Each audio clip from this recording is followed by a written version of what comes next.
നിതീഷ് മുരളീധരൻ എന്ന വ്യക്തിയെയും അദ്ദേഹത്തിൻ്റെ കുടുംബത്തെയും അടിച്ചാക്ഷേപിച്ച് വാർത്തകൾ പുറത്തുവിട്ട മലയാളം വാർത്താമാധ്യമങ്ങളോടാണ് എനിക്ക് ചോദിക്കാനുള്ളത്. നിതീഷ് എന്ന വ്യക്തിക്കെതിരെ എന്ത് തെളിവുണ്ടായിട്ടാണ്, എന്ത് തെളിവുകളുടെ അടിസ്ഥാനത്തിലാണ് നിങ്ങൾ ഇത്തരം വാർത്തകൾ അദ്ദേഹത്തിൻ്റെ ഫോട്ടോ സഹിതം ചാനലുകളിൽ പടച്ചുവിട്ടത്? താൻ തന്നെ 7 കൂട്ടം മരുന്ന് മാനസിക രോഗത്തിന് വേണ്ടി കഴിക്കുന്നു എന്ന് പറഞ്ഞ് സ്വയം പരിചയപ്പെടുത്തിയ അനന്തുവിൻ്റെ ആത്മഹത്യാ മൊഴിയാണോ നിങ്ങളുടെ പക്കലുള്ള തെളിവ്?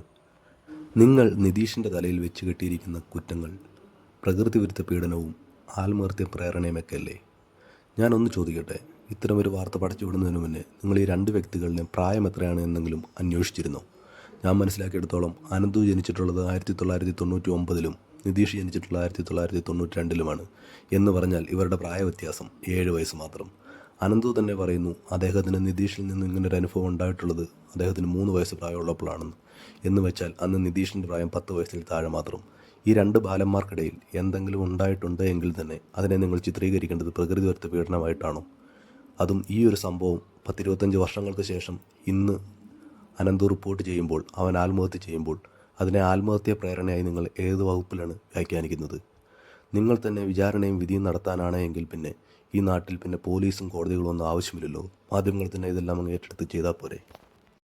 മാധ്യമങ്ങൾക്ക് RSSനെ താറടിക്കണമെങ്കിൽ, നിങ്ങൾക്ക് മറ്റെന്തെങ്കിലും സ്വകാര്യ താല്പര്യങ്ങളുണ്ട് എങ്കിൽ അതിന് കരുവാക്കേണ്ടത് വഴിയെ പോകുന്ന പാവപ്പെട്ട ജനങ്ങളെയല്ല. എനിക്ക് ഈ വിഷയത്തിൽ നിങ്ങളോട് ഒന്നേ പറയാനുള്ളൂ. നിതീഷിനോടും അദ്ദേഹത്തിൻ്റെ കുടുംബത്തോടും ഈ വാർത്ത പടച്ചുവിട്ട എല്ലാ മാധ്യമങ്ങളും പരസ്യമായി തന്നെ മാപ്പ് പറയേണ്ടതാണ്.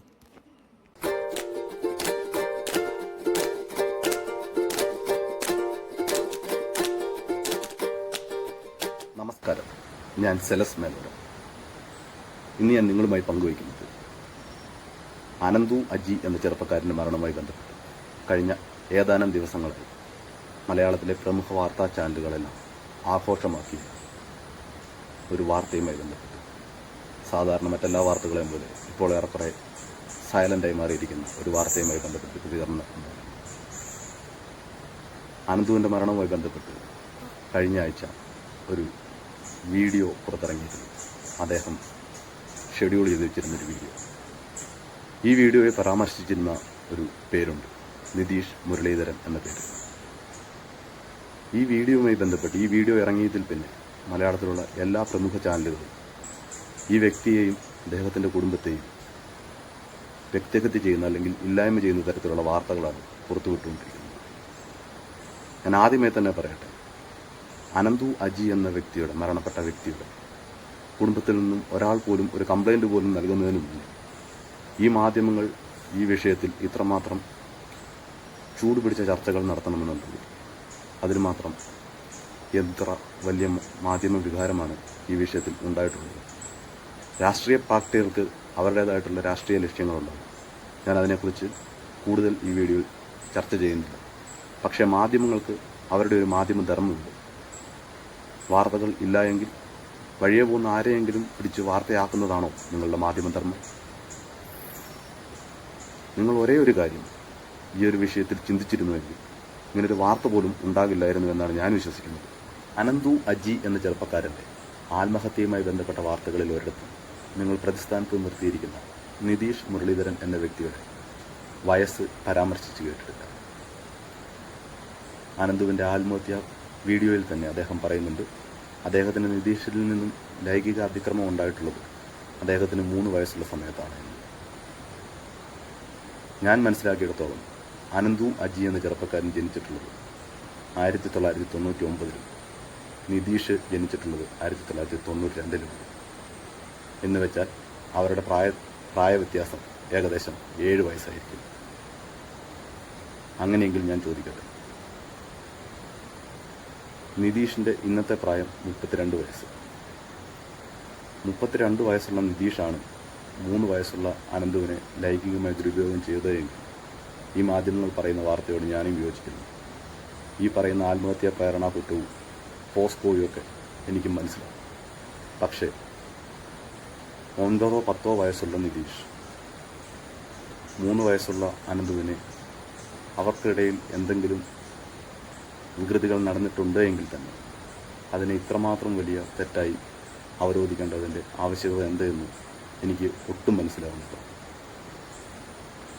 അതുമാത്രവുമല്ല, ഈ മാധ്യമങ്ങളെല്ലാം ഈ വാർത്ത പടച്ചുവിട്ടിരിക്കുന്നത് RSSൻ്റെ നേതാവായിട്ടുള്ള നിതീഷ് എന്നുള്ള വ്യക്തി 3 വയസ്സുള്ള അനന്തുവിനെ എന്തോ ദുരുപയോഗം ചെയ്തു എന്നുള്ള നിലയ്ക്കാണ് വാർത്തകളെല്ലാം അടച്ചുവിട്ടിട്ടുള്ളത്. നിതീഷിന് 10 വയസ്സുള്ളപ്പോൾ അവൻ RSSൻ്റെ നേതാവായിരുന്നു, എനിക്കറിയില്ല. പക്ഷെ നിങ്ങളുടെ വാർത്തകൾ RSS നേതാവായിട്ടുള്ള നിതീഷ് 3 വയസ്സുള്ള കുട്ടിയെ ദുരുപയോഗം ചെയ്തു എന്നുള്ള നിലയ്ക്കാണ്. ഞാനൊന്ന് ചോദിക്കട്ടെ, എന്നെ ഒരു 50 വർഷം മുന്നേ നരേന്ദ്രമോദി എന്ന വ്യക്തി ലൈംഗികമായി പീഡിപ്പിച്ചു എന്ന് പറഞ്ഞൊരു കുറിപ്പ് എഴുതി വെച്ചിട്ട് അല്ലെങ്കിൽ ഒരു വീഡിയോ സന്ദേശം ഇറക്കിയിട്ട് ഞാൻ ഇന്ന് ആത്മഹത്യ ചെയ്താൽ നിങ്ങൾ നാളെ മാധ്യമങ്ങളിൽ റിപ്പോർട്ട് ചെയ്യാൻ പോകുന്നത് ഇന്ത്യൻ പ്രധാനമന്ത്രി നരേന്ദ്രമോദി ഇന്ന വ്യക്തിയെ ലൈംഗികമായി ദുരുപയോഗം ചെയ്തു എന്ന് പറഞ്ഞു. നിങ്ങളൊരു വാർത്ത കൊടുക്കുമ്പോൾ ആ വാർത്ത ശരിയായി കൊടുക്കും. അനന്തു അജിക്ക് ലൈംഗികമായി പീഡനം ഏറ്റിട്ടുണ്ടെങ്കിൽ തന്നെ അത് അദ്ദേഹത്തിന് 3 വയസ്സുള്ളപ്പോഴാണ്. 3 വയസ്സുള്ളപ്പോൾ നിതീഷിൻ്റെ പ്രായം അങ്ങേയറ്റം 10 വയസ്സാണ്. നിങ്ങൾ വാർത്ത അങ്ങനെ കൊടുക്കും. അല്ലാതെ RSSൻ്റെ നേതാവായിട്ടുള്ള 32 വയസ്സുള്ള നിതീഷ് 3 വയസ്സുള്ള കുട്ടിയെ പീഡിപ്പിച്ചു എന്നൊക്കെ പറഞ്ഞ് ജനങ്ങളെ നിങ്ങൾ തെറ്റിദ്ധരിപ്പിക്കരുത്. ഞാൻ ഈ വിഷയവുമായി ബന്ധപ്പെട്ട് സോഷ്യൽ മീഡിയ പരതുമ്പോൾ വളരെ യാദൃച്ഛികമായി ഒരു യൂട്യൂബിൽ ഒരു വീഡിയോ കാണാനിടയായി. കോഴിക്കോടുള്ള അബ്സല്യൂട്ട് മൈൻഡ്സ് എന്ന സ്ഥാപനത്തിലെ കൺസൾട്ടൻറ്റ് സൈക്കോളജിസ്റ്റായിട്ടുള്ള അനഹ എന്നുള്ള പ്രൊഫൈലിൽ നിന്നും ചെയ്തിട്ടുള്ള ഒരു യൂട്യൂബ് വീഡിയോ. ഈ വീഡിയോ മറ്റൊന്നുമല്ല, കുട്ടികളിലെ സ്വയംഭോഗവുമായിട്ട് ബന്ധപ്പെട്ട ഒരു വിഷയത്തെക്കുറിച്ചാണ് അവർ സംസാരിച്ചത്. അപ്പോൾ കാലിക്കറ്റ് യൂണിവേഴ്സിറ്റിയിൽ പഠിച്ചിട്ടുള്ള അവിടെ നിന്ന് MSc സൈക്കോളജി ഡിഗ്രി നേടിയിട്ടുള്ള അനഹ പറയുന്നതനുസരിച്ച് ഒരു കുഞ്ഞ് ആൺ പെൺ വ്യത്യാസമില്ലാതെ ആ കുഞ്ഞിൻ്റെ 2 മാസം പ്രായമുള്ള സമയം തൊട്ട്, നിങ്ങൾ ശ്രദ്ധിക്കുക, 2 മാസം പ്രായമുള്ള സമയം തൊട്ട് സ്വയം ഭോഗത്തിൽ ഏർപ്പെടുന്നത് ഒരു നാച്ചുറലായിട്ടുള്ള കാര്യമാണ് എന്നാണ് സൈക്കാട്രിസ്റ്റായിട്ടുള്ള അനഹ പറയുന്നത്. നിങ്ങൾ ഓർക്കണം, ഒരു കുഞ്ഞ് ജനിച്ച് അത് ഓടാൻ തുടങ്ങിയതിന് ശേഷമല്ല, നടക്കാൻ തുടങ്ങിയതിന് ശേഷമല്ല, മുട്ടയിലഴയാൻ തുടങ്ങിയതിന് ശേഷമല്ല, ഈവൻ ആ കുഞ്ഞൊന്ന് കമന്ന് കിടക്കുന്നതിന് പോലും മുന്നേ ആ കുഞ്ഞ് ആണായിക്കോട്ടെ പെണ്ണായിക്കോട്ടെ ആ കുഞ്ഞ് സ്വയം ഭോഗം ചെയ്യുന്നത് നാച്ചുറലായിട്ടുള്ളൊരു കാര്യമാണ് എന്നാണ് സൈക്കോളജിസ്റ്റുകൾ പറയുന്നത്. അങ്ങനെയെങ്കിൽ 3 വയസ്സുള്ളൊരു കുഞ്ഞും 10 വയസ്സുള്ള ഒരു ബാലനും തമ്മിൽ എന്തെങ്കിലും അത്തരത്തിലുള്ള സംഭവങ്ങൾ ഉണ്ടായിട്ടുണ്ടെങ്കിൽ അതിനെ ഇത്രമാത്രം 25 വർഷത്തോളം കഴിഞ്ഞിട്ട് ന്യൂസ് ആക്കുന്നതിന് എന്ത് പ്രസക്തിയാണുള്ളത്? ഒരാൾ മരണപ്പെട്ടു എന്നുള്ളത് സത്യമാണ്. അതുകൊണ്ട് ആ മരണം ആരുടെയെങ്കിലും തലയിൽ കെട്ടിവെക്കുക എന്നുള്ളത് ന്യായമാണ്. അനന്തു അജി എന്നുള്ള വ്യക്തിയുടെ മരണത്തിന് യഥാർത്ഥത്തിൽ ഉത്തരവാദികൾ ആരൊക്കെയാണ്? നമ്മുടെ കുട്ടികൾക്ക് അവരുടെ ചൈൽഡ്ഹുഡ് ടൈമിൽ കറക്റ്റായിട്ടുള്ള സമയത്ത് കറക്റ്റായിട്ടുള്ള സെക്സ് എഡ്യൂക്കേഷൻ ലഭിക്കുന്നുണ്ട്. നമ്മുടെ വീടുകളിൽ നിന്ന്, നമ്മുടെ വിദ്യാഭ്യാസ സ്ഥാപനങ്ങളിൽ നിന്ന് നമ്മുടെ കുട്ടികൾക്ക് സെക്സ് എഡ്യൂക്കേഷൻ കിട്ടുന്നുണ്ടോ? സെക്സ് എന്ന വാക്ക് കേൾക്കുന്നത് പോലും ആളുകൾ എന്തോ വലിയ ഒരു തെറ്റായിട്ടാണ് ഇന്നും നമ്മുടെ സമൂഹത്തിൽ കാണുന്നത്. ആ ഒരു വാക്ക് ഉപയോഗിക്കുമ്പോൾ, അല്ലെങ്കിൽ സ്വയം ഭോഗം എന്നൊക്കെ പറയുമ്പോൾ ആളുകൾ വളരെ മോശമായിട്ടുള്ള എന്തോ ഒരു കാര്യം പറയുന്നു എന്നുള്ള തരത്തിലാണ് ഇതിനെക്കുറിച്ച് കമൻറ്റുകൾ ഉണ്ടാവുന്നത്. അതുമാത്രമല്ല, ഇത്തരത്തിലുള്ള എന്തെങ്കിലും ഒരു സൈക്കോളജിക്കൽ ഡിസോർഡേഴ്സ്, സ്വയംഭോഗം ഒരു സൈക്കോളജിക്കൽ ഡിസോർഡർ ആണ് എന്നല്ല ഞാൻ പറയുന്നത്, ഇതുമായിട്ട് ബന്ധപ്പെട്ട് കുട്ടികൾ എന്തെങ്കിലും മാനസികമായി ബുദ്ധിമുട്ട് അനുഭവിക്കുന്നുണ്ട് എന്ന് അവരുടെ പേരൻസിനോ അവരുടെ കുടുംബാംഗങ്ങൾക്കോ എന്തെങ്കിലും ബോധ്യപ്പെട്ട, അല്ലെങ്കിൽ എന്തെങ്കിലും ഒരു സംശയം തോന്നിയാൽ ഇതുമായിട്ട് ബന്ധപ്പെട്ട് ഈ കുട്ടിയെ ഒരു സൈക്കോളജിസ്റ്റിനെ കാണിക്കാൻ നമ്മുടെ സമൂഹത്തിൽ, നമ്മുടെ കേരളത്തിൽ, പ്രബുദ്ധ കേരളം എന്നൊക്കെയല്ല പറയുന്നത്, എത്ര പേരൻസ് ഇന്ന് റെഡിയാണ്? കാരണം മറ്റൊന്നുമല്ല, നമ്മുടെ കുടുംബത്തിൽ ഒരു കുട്ടിയെ കൊണ്ടോ അല്ലെങ്കിൽ മറ്റാരെയെങ്കിലോ കൊണ്ട് ഒരു സൈക്കോളജിസ്റ്റിനെ കാണാൻ നമ്മൾ പോയിട്ടുണ്ടെങ്കിൽ നാളെ നമ്മുടെ സമൂഹം നമ്മളെയൊക്കെ മുദ്ര കുത്തുന്നുണ്ട്, വട്ടനെന്നും ഭ്രാന്തനെന്നും ഒക്കെ ആയിരിക്കും. ആ സാഹചര്യത്തിൽ നമ്മൾ എങ്ങനെയാണ് ഒരു കുട്ടിയുമായിട്ട് ഒരു സൈക്കോളജിസ്റ്റിൻ്റെ അടുത്ത് പോകുന്നത്? ഞാൻ Anagha, consultant psychologist, absolute mind Calicut. ഞാൻ ഇന്ന് നിങ്ങളുമായിട്ട് ചർച്ച ചെയ്യാൻ പോകുന്നത് വളരെ പ്രാധാന്യമേറിയ ഒരു വിഷയത്തെക്കുറിച്ചാണ്. കുട്ടികളിലെ സ്വയംഭോഗം അഥവാ childhood gratification disorder or infantile masturbation. സ്വയംഭോഗം ചെയ്യുക അല്ലെങ്കിൽ മാസ്റ്റർബേഷൻ ചെയ്യുക എന്നുള്ളത് നമ്മളുടെ സമൂഹത്തിൽ ഇപ്പോഴും വളരെ ടാബൂഡായിട്ടുള്ള, അല്ലെങ്കിൽ ആളുകൾ തുറന്നു പറയാൻ വേണ്ടിയിട്ട് മടിക്കുന്ന ഒരു കാര്യമാണ്. പഠനങ്ങൾ പ്രകാരം 90 മുതൽ 94% പുരുഷന്മാരും 50 മുതൽ 60% സ്ത്രീകളും സ്വയംഭോഗം ചെയ്യുന്നുണ്ട് എന്നാണ് പറയുന്നത്. കുട്ടികളിലെ സ്വയംഭോഗം ഒരു 2 മാസത്തിൽ ആരംഭിച്ചിട്ട് 4 വയസ്സാവുമ്പോഴേക്കും അതിൻ്റെ മൂർധന്യാവസ്ഥയിൽ എത്തുന്നു എന്നാണ് പറയുന്നത്. ഞാൻ കണ്ടിട്ടുള്ള ഒരു കേസിൽ തന്നെ 4 വയസ്സായിട്ടുള്ള ഒരു പെൺകുട്ടിയായിരുന്നു. ഇവർ പ്രവാസികളായിരുന്നു. പിന്നെ നമ്മളുടെ കൺസൾട്ടേഷന് വേണ്ടിയിട്ട് നാട്ടിലേക്ക് വന്നതാണ്. അപ്പം ഉമ്മയുടെ അടുത്ത് ചോദിച്ച സമയത്ത് ഈ കുട്ടി 3 മാസം പ്രായമായ സമയത്ത് തന്നെ എപ്പോഴും ജനനേന്ദ്രിയ ഭാഗത്ത്, അതായത് സെക്ഷുവൽ പാർട്സിൽ ഇങ്ങനെ തൊട്ടുകൊണ്ടിരിക്കുകയായിരുന്നു എന്നാണ് പറഞ്ഞിട്ടുള്ളത്. അപ്പം അന്നൊക്കെ അവർ ചെറിയ കുട്ടിയല്ലേ, ഇതൊക്കെ മാറിപ്പോവും എന്നൊക്കെ വിചാരിച്ചിട്ട് അത്ര കാര്യമായിട്ട് എടുത്തിട്ടുണ്ടായിരുന്നില്ല.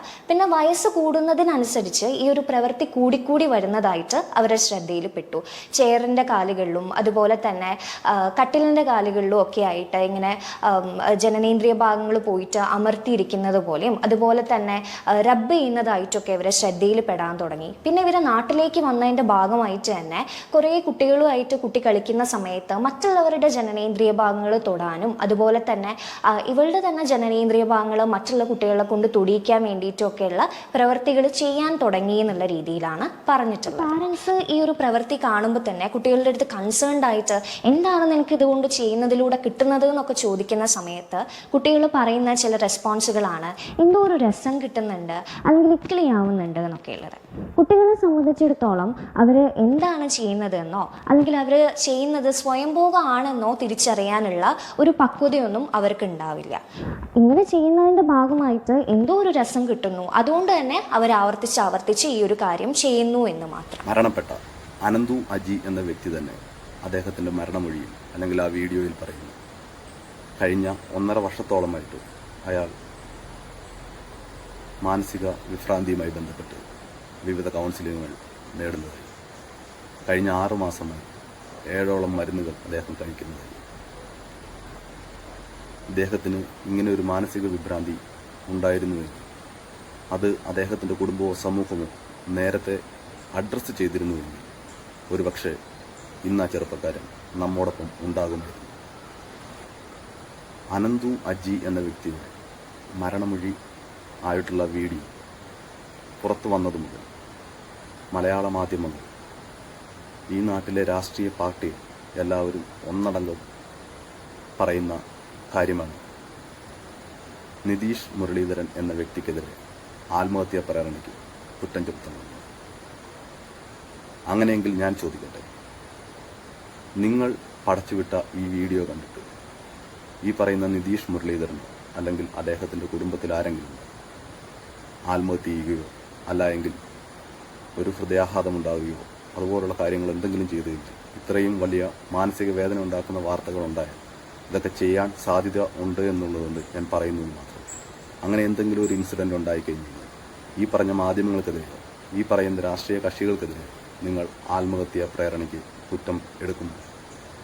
അല്ല എങ്കിൽ ഞാൻ ചോദിക്കട്ടെ, നാളെ ഇന്ത്യയിലെ പരമോന്നത കോടതികൾ ഈ വിഷയത്തിൽ നിതീഷ് മുരളീധരൻ എന്ന വ്യക്തി നിരപരാധിയാണ് എന്ന് പറഞ്ഞു കഴിഞ്ഞാൽ ഈ വാർത്ത കെട്ടിച്ചമച്ച മാധ്യമങ്ങൾ നിതീഷ് മുരളീധരൻ എന്ന വ്യക്തിയോട് അദ്ദേഹത്തിൻ്റെ കുടുംബത്തിനോട് നിരുപാതകം മാപ്പ് പറയുന്നു. അതുമല്ല എങ്കിൽ ഞാൻ ചോദിക്കട്ടെ, നിതീഷ് മുരളീധരൻ എന്ന വ്യക്തി ഒരു യുവ സംരംഭകനാണ്.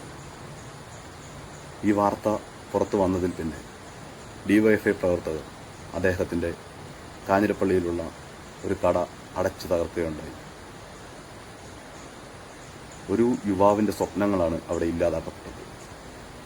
ഇത്തരത്തിലുള്ള ഒരു വാർത്ത പുറത്തു വന്നാൽ അദ്ദേഹത്തിൻ്റെ ഭാവി ജീവിതത്തെ, അദ്ദേഹത്തിൻ്റെ ബിസിനസ്സിനെ, അദ്ദേഹത്തിൻ്റെ കുടുംബ ജീവിതത്തെ അത് എങ്ങനെ ബാധിക്കും എന്ന് നമുക്കെല്ലാവർക്കും അറിയാം. അദ്ദേഹത്തിനുണ്ടായ മാനനഷ്ടത്തിന് ആര് ഉത്തരവാദിത്തം പറയും? ഞാൻ ഈ വീഡിയോ ചെയ്യുന്നത് നിതീഷ് മുരളീധരൻ എന്ന വ്യക്തിയെ വെളുപ്പിക്കാനോ മറ്റാരെയെങ്കിലും കുറ്റം പിടിക്കാനോ ഒന്നുമല്ല. കാരണം അതിന് യോഗ്യരായിട്ടുള്ളവർ, അതിന് പര്യാപ്തമായ നിയമ സംവിധാനം നമ്മുടെ നാട്ടിലുണ്ട്. ഈ വീഡിയോ ഈ ഒരു വാർത്ത ഞാൻ ഇത്രമാത്രം ശ്രദ്ധിച്ചത് നിതീഷ് മുരളീധരൻ എന്ന വ്യക്തിയെ എനിക്ക് നേരിട്ട് പരിചയമുള്ളതുകൊണ്ട്. അല്ല എങ്കിൽ ഞാനും ഒരു പക്ഷേ നിങ്ങളെ ഓരോരുത്തരെയും പോലെ ഈ വാർത്ത ഒരു ചെവിയിലൂടെ കേട്ട് മറ്റു ചെവിയിലൂടെ പുറന്തള്ളിയാണ്, അല്ലെങ്കിൽ മറ്റുള്ള വാർത്തകളിലേക്ക് ഞാനും പോയത്. ഈ വ്യക്തിയെ എനിക്കറിയാവുന്നതുകൊണ്ട് ഇതുമായിട്ട് ബന്ധപ്പെട്ടിട്ടുള്ള നമ്മുടെ മാധ്യമങ്ങളിലും നവമാധ്യമങ്ങളിലും എല്ലാം വന്നിട്ടുള്ള ഓരോ വാർത്തയും ഞാൻ ഫോളോ ചെയ്തിട്ടുണ്ട്. എല്ലാ വാർത്തകളും നിതീഷ് മുരളീധരൻ എന്ന വ്യക്തിക്ക് എതിരാണ് എന്ന് കണ്ടതുകൊണ്ട് മാത്രം എനിക്ക് തോന്നിയ എൻ്റെ ചില വ്യക്തിപരമായിട്ടുള്ള അഭിപ്രായങ്ങൾ ഞാനിവിടെ പങ്കുവയ്ക്കുന്നു എന്ന് മാത്രം. നിങ്ങളുടെ അഭിപ്രായങ്ങൾ ഒരുപക്ഷെ വ്യത്യസ്തമായിരിക്കാം. കാരണം നമുക്ക് ഓരോരുത്തർക്കും അഭിപ്രായ സ്വാതന്ത്ര്യമുണ്ട്. പക്ഷേ ഈ അഭിപ്രായ സ്വാതന്ത്ര്യം ഒരാളുടെ വ്യക്തി ജീവിതത്തെ, കുടുംബജീവിതത്തെ നശിപ്പിക്കാതിരിക്കട്ടെ എന്ന് മാത്രമാണ് എനിക്ക് പറയാനുള്ളത്.